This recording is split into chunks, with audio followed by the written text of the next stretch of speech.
स्वागत है आप लोगों का आपके अपने यूट्यूब चैनल उज्ज्वल संसार में। दोस्तों, आज का जो पेपर हुआ है एग्री इन्फॉर्मेटिक्स का है, जो कि बीएससी एग्रीकल्चर फिफ्थ सेमेस्टर का जो पेपर है एग्जामिनेशन हुआ था। तो आज के इस वीडियो में हम जानने वाले हैं कि इसमें कितने क्वेश्चंस आए थे। तो इसमें 50 क्वेश्चंस आए थे और सबका आंसर हम जानने वाले हैं। हो सकता है एक दो आंसर के क्वेश्चन के आंसर सेम ना हो, तो आप लोग उसके लिए ज़्यादा परेशान मत होइएगा। और अगर आप लोग इस मॉडल पेपर को या इस पेपर को आप लोग डाउनलोड करना चाहते हैं तो डिस्क्रिप्शन बॉक्स में दिए गए लिंक पर क्लिक करके आप इस पीडीएफ को डाउनलोड कर सकते हैं। तो चलिए शुरू करते हैं। तो दोस्तों, सबसे पहले यहाँ पे कुछ इंस्ट्रक्शन वगैरह दिए हैं, तो आप लोग इसे पढ़ सकते हैं। तो हमारा पहला क्वेश्चन है, निम्न में से कौन सा एक आईसीटी का टूल है या आईसीटी का उपकरण है। तो इसका जो करेक्ट आंसर होगा वह बी होगा, संगणक जाल। अगला क्वेश्चन है, जिला स्तरीय ऑनलाइन आकस्मिक फसल योजना किसके द्वारा तैयार किया गया था। तो इसका जो करेक्ट आंसर है, राज्य कृषि विश्वविद्यालय के द्वारा स्टार्ट किया जाता है। अगला है, तीसरा नंबर क्वेश्चन आपका है, डेटा का अदृश्य प्रतिनिधित्व बनाने और बेहतर निर्णय लेने के लिए स्थानीय विश्लेषण करने के में सहायता करने वाला उपकरण है। तो इसका जो आपका करेक्ट आंसर है वह है जीआईएस। आपका चौथा क्वेश्चन है, आईओटी का फुल फॉर्म क्या है। तो दोस्तों, आईओटी का फुल फॉर्म होता है इंटरनेट ऑफ थिंग्स। उसके बाद आगे बढ़ते हैं। आपका पांचवा नंबर क्वेश्चन यहाँ पे आप लोग देख सकते हैं। आपका पांचवा नंबर क्वेश्चन है, 100 ओम एक वेव आधारित है। तो इसका जो करेक्ट आंसर होगा दोस्तों, इसका जो करेक्ट आंसर होगा वह विश्लेषण प्रणाली है। आपका छठवां नंबर क्वेश्चन है, एक प्रकार की कृत्रिम बुद्धिमत्ता जो सॉफ्टवेयर अनुप्रयोगों को प्रोग्राम के बिना परिणामों की भविष्यवाणी करने के लिए अधिक सटीक होने की अनुमति देता है। तो इसका जो आपका करेक्ट आंसर होगा वह होगा मशीन लर्निंग। आप लोग यहाँ पे देख सकते हैं, यांत्रिक अधिगम। अगला है, तो अगला क्वेश्चन है, शूटर क्या है। तो कुछ लोग कह रहे हैं कि इसका ये फुल फॉर्म है, तो उसको भी इसका करेक्ट आंसर जो है दोस्तों वह ऑल ऑफ दीज होगा। उसके बाद आगे बढ़ते हैं। आपका आठवां नंबर क्वेश्चन है। आठवां नंबर क्वेश्चन आप लोग देख पा रहे होंगे। आठवां नंबर क्वेश्चन है कि मौसम की प्रतिकूल परिस्थितियों के कारण किसान की आवश्यकताओं को पूरा करने के लिए फसल की प्रणाली का योजना बनाना कहलाता है। तो आकस्मिक फसल योजना दोस्तों यह कहलाता है। उसके बाद आगे बढ़ते हैं। आपका नौवां नंबर क्वेश्चन,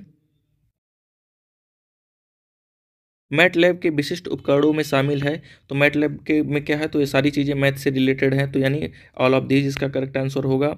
आगे बढ़ते हैं। अगला आपका है, एप्सिम का मतलब क्या होता है। दोस्तों यहाँ पे आप लोग देख सकते हैं, इसका जो मतलब होता है एग्रीकल्चरल प्रोडक्शन सिस्टम सिमुलेटर। उसके बाद आपका 11वां नंबर क्वेश्चन है, यहाँ पे आप लोग देख पा रहे होंगे, एक ऑनलाइन डाटाबेस संचालित उपकरण जो पानी और नाइट्रोजन उर्वरक अनुप्रयोगों के निर्धारित करने में उत्पादकों और फार्म प्रबंधकों की सहायता लेता है या सहायता करता है। इसका जो आपका करेक्ट आंसर या क्रॉप मैनेजर इसका। उसके बाद अगला क्वेश्चन पे हम लोग बढ़ते हैं। अगला क्वेश्चन आपका है, निम्नलिखित में से कौन सी बाइनरी संख्या 12 के दशमलव समतुल्य में सही है। तो इसका आपका आंसर नंबर ए होगा, यानी 1100। उसके बाद आपका अगला क्वेश्चन है, आप लोग देख पा रहे होंगे यहाँ पे है कि निम्न में से कौन सा वीडियो मॉनिटर का सबसे छोटा दृश्यक तत्व है। तो इसका जो आपका करेक्ट आंसर है पिक्सल।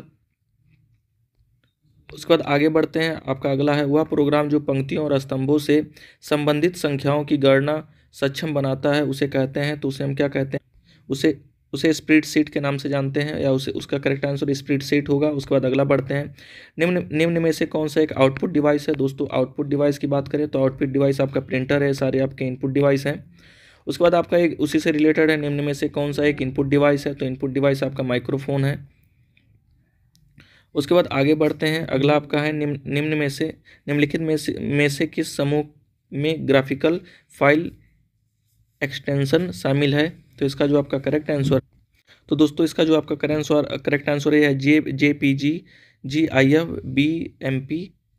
उसके बाद आपका अगला आंसर है, अगला क्वेश्चन है, बाइनरी संख्या 11110 का दशमलव समतुल्य क्या होगा। तो इसका जो करेक्ट आंसर होगा 30 होगा।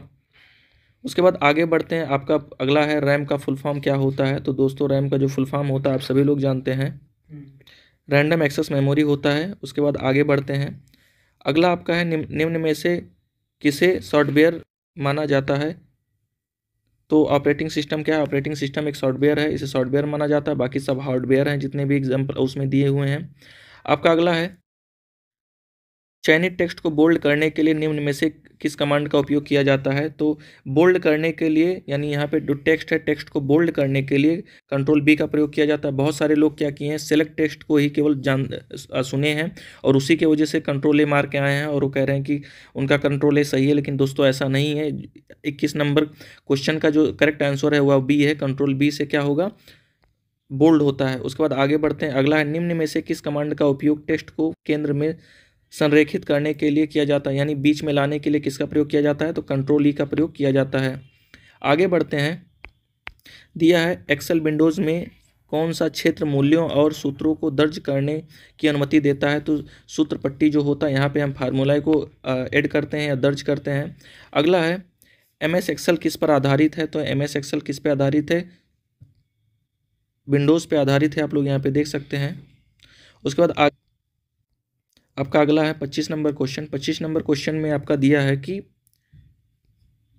शॉर्टकट, यहाँ पे आप लोग देखते हैं शॉर्टकट यानी कंट्रोल प्लस पी का प्रयोग करने के लिए क्या किया जाता है? तो हम लोगों को जब प्रिंटिंग करना होता है तो कंट्रोल प्लस पी का इस्तेमाल करते हैं, यानी ऑप्शन नंबर डी सही होगा।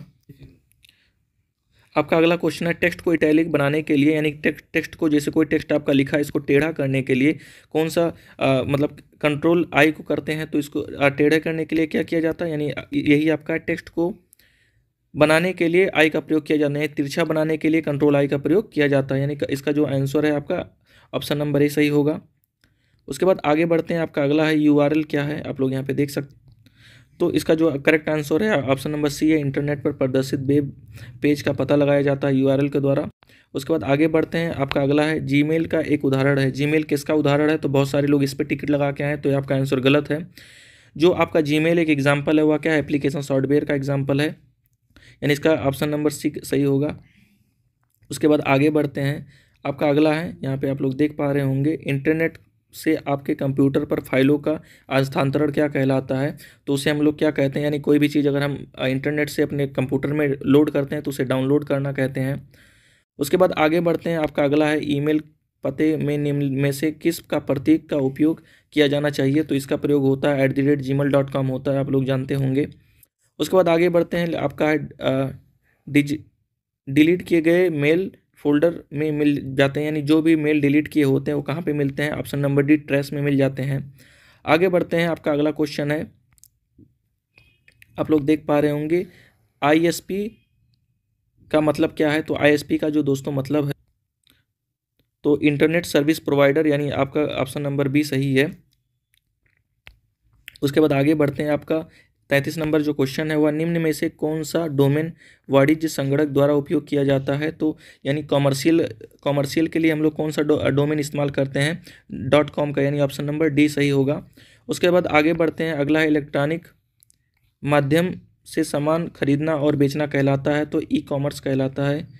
उसके बाद आपका अगला बढ़ते हैं, आपका अगला है, कंप्यूटर में इंटीग्रेटेड चिप किस की बनी होती है? तो जो भी चिप बना होता है वह सिलिकॉन की बनी होती है। उसके बाद आगे बढ़ते हैं, फिर अगला है 36 नंबर, बाइनरी संख्या प्रणाली में 0 से 1 को बाइनरी अंक अथवा कहा जाता है, तो इसे क्या कहा जाता है दोस्तों? तो उसे हम लोग बिट्स के नाम से जानते हैं, उसे बिट्स।